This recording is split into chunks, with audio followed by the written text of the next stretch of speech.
Hello guys, welcome back to my channel. It's your girl, Star Flames. If you're new here, be sure to subscribe, turn on your notification bell, and join the family. In this video guys, we're gonna talk about the reports that are coming out in the court documents that is revealing JeannieMai, giving a recollection of Jezzy abusing her. Let's talk about it because there are some people on the internet who basically said that they believe JeannieMai's claims, and some people are saying they don't believe her. Why is it that she did not lead with this information or claims or allegation rather in the divorce proceeding? Why is it that she's using this now after everything else that she has tried has failed miserably? Many people believe that it is her basically taking revenge on Jezzy for humiliating her by filing for a divorce from her. Now, I don't know what to believe, honestly, at this point, because I'm looking at the court documents and I'm looking at the photographs, I'm looking at the text message, and that text message is not giving any sense of abuse. Now, make no mistakes. I'm not saying that, absolutely nothing took place between them that could be abusive to JeannieMai. That's not what I'm saying. But I'm just saying that that particular text message, as it relates to the golf cart scenario, it's not giving abuse. Cause she was like, babe, look what you did. And I have a lot of dresses to wear, right? To wear. And he was like, oh my God, babe, I'm so sorry about that. It's giving an incident took place. The wife is not happy about the husband's reckless decision. And she was like, see what you did? And I have a lot of dresses to wear. And he's like, you're right. And I'm so sorry about that. That's what I'm getting from that particular text message. However, in the abuse allegations, JeannieMai saying that, Jezzy shoved her down the stairs at the Ritz-Carlton Hotel, and the security guard had to basically come intervene. She was saying repeatedly she's not safe, and Jezzy had to get another room. Now, what is also surprising, that is also wanting me to basically look at Jeannie and give her the side eye, is because she came with this after the entire custody thing has been worked out. I don't know. I don't know how to feel about this, but let's talk about the details, right? Because it's really not a good look. And also, Jezzy has come out to deny the allegations regarding this lawsuit that is pouring out on JeannieMai's end. But let's talk about the details in the lawsuit, shall we? So on page 8 of the 34-page lawsuit, we're going to go through some of the details that came out in this court documents. Now, on page 8 of 34, it says, father also has documented issues with explosive outbursts, excessive drinking, and domestic violence perpetrated against mother and his eldest son. Father's mixture of concerning attributes along with his penchants for leaving bullets and assault rifles laying around has given mother reasonable concern for the parties' minor child's well-being, and why mother has insisted upon father securing his weapons. By way of example, on January 18, 2022 in Miami, while the couple were talking in a parked car, father requested for the driver to step outside the vehicle and then began to berate. After he asked the security to step out the car, it is said that he hurled insults such as, you whore, and I can't wait to divorce you when we get back. Father held mother against her will inside of the vehicle, and during the course of her trying to escape the vehicle, father struck mother with a closed fist across her cheekbone and eye, causing a subconjunctival hemorrhage. That week, father and mother contacted their pastor and therapist for counseling in regard to the domestic violence perpetrated by father. Further on April 14, 2022, at the San Francisco Ritz-Carlton, father choked mother from behind as she was ascending the stairs, and subsequently father pushed mother down the stairs, calling the attention of the hotel security guard stationed in the lobby. Father proceeded to verbally assault mother, calling her a effing bitch and repeating, "I can do so much better than you." Security intervened and provided the mother protection after she repeatedly stated that she felt unsafe, and has detailed in the Ritz-Carlton incident report. In yet another incident on December 17 of 2022 at the UNCF 39th Atlanta Mayor's Masked Ball, mother went to the restroom with her girlfriend. Father became enraged as he did not know mother's whereabouts for 25 minutes.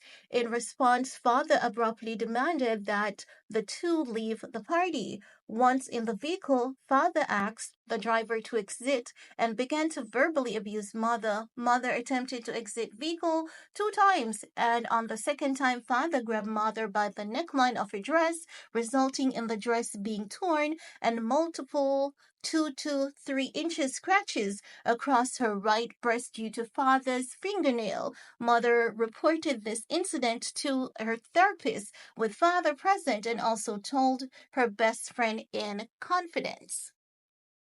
In another incident, father crashed a golf cart, which resulted in injuries to himself and to mother. Mother has text message from father apologizing for his behavior that caused the injuries. Unbeknownst to mother, prior to the crash, father was overly intoxicated. Father also crashed another vehicle during their marriage. In the lawsuit, it also says that father has a history of threats, violence, and bodily harm. Mother mistakenly believed father when he convinced her prior to their marriage that he was a changed man and his past was in his past. But as one can see from the examples of abuse mother endured during the marriage, that has not turned out to be the case. Father was arrested in 2014 with charges of battery, false imprisonment, and making terrorist threats against his son from another relationship.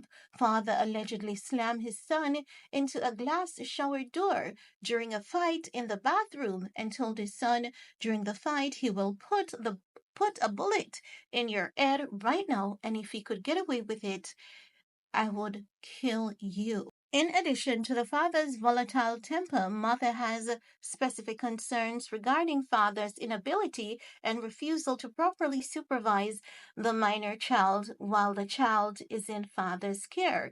Father refusal to make accommodations for the minor child during his work travel, and has previously explained father irresponsible storage of his multiple firearms within his Atlanta, Georgia residence while the minor child is in his care. A third party who works for the father in his residence has also shared with mother concerns about firearms and bullets just laying around unsecured in father's home. After all, no reasonable person can think that a assailant rifle and gun laying around is a safe environment for a 2-year-old. Certainly, father having primary custody or even joint physical custody is not in the child's interest. Father requested to visit with the minor child in February of 2024, which mother ensured did occur provided it was in a safe environment. Furthermore, after mother and the minor child moved out of the party's Atlanta, Georgia residence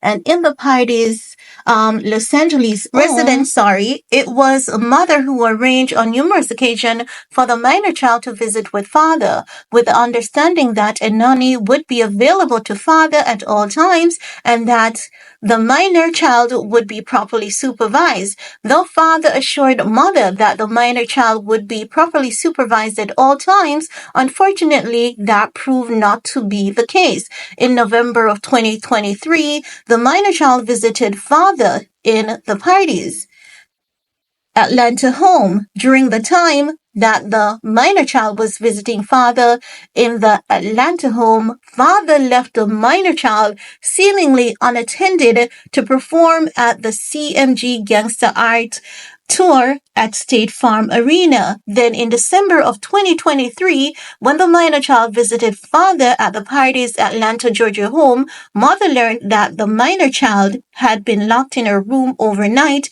and due to father not properly monitoring the child, a health-related toxic and biohazardous situation resulted for the minor child. It was clear that the father was neglectful of properly supervising the minor child during his parenting time, despite assurance that were previously provided to the mother. Now, as it relates to the information as to what took place at the Ritz-Carlton, it is said that LP Base received a call in regards a domestic dispute in the lounge bar at approximately 10:21. Lounge server stated that guest Mr. Jenkins had pushed Mrs. Mai Jenkins down the steps leading to the main lobby. The security responded to the call and requested 5 minutes to discuss things alone. After the given time, I spoke to both guests, telling them that they need to continue their conversation elsewhere because it was disrupting other guests. Guests moved to P37 hallway and continued their conversation. Mr. Jenkins requested I get his 4 Louis Vuitton bags from the room, and as I was in the process, I was called back to assist due to Mrs. Jenkins beginning to raise her voice, resulting me to have to put the luggage retrieval on hold. Mr. Jenkins requested to go outside and get some fresh air to talk. Mrs. Jenkins also had previously stated she felt unsafe being alone with him and requested that I was nearby. Guests talked near a valet office and then moved themselves to the front desk where Mr. Jenkins got another room key to retrieve the rest of his belongings. Mr. Jenkins continued to try to press the issue of wanting to converse with his wife, but due to Mrs. Jenkins' comment stating she was done talking, I told Mr. Jenkins he needed to willingly walk away from the situation or I was going to have to call the police. Well, both guests went up to the room, but Mrs. Jenkins requested I came along because she still felt unsafe being with him by herself and wanted me to make sure she came out of the room unharmed. I escorted both guests and they continued their conversation. Mr. Jenkins wanted me to wait outside, but I stated that I could not due to his wife's fear of her safety. After their conflict, Mr. Jenkins made me aware that he was getting another room and to have his personal belongings, which were previously retrieved, ready in the front desk for when he came down to pick up his new room key. I then spoke to Mrs. Jenkins and she said that she did not need any more assistance and Mr. Jenkins will come down to pick up his room key when he was ready. Now, it is said that this portion of the court documents has been redacted so far.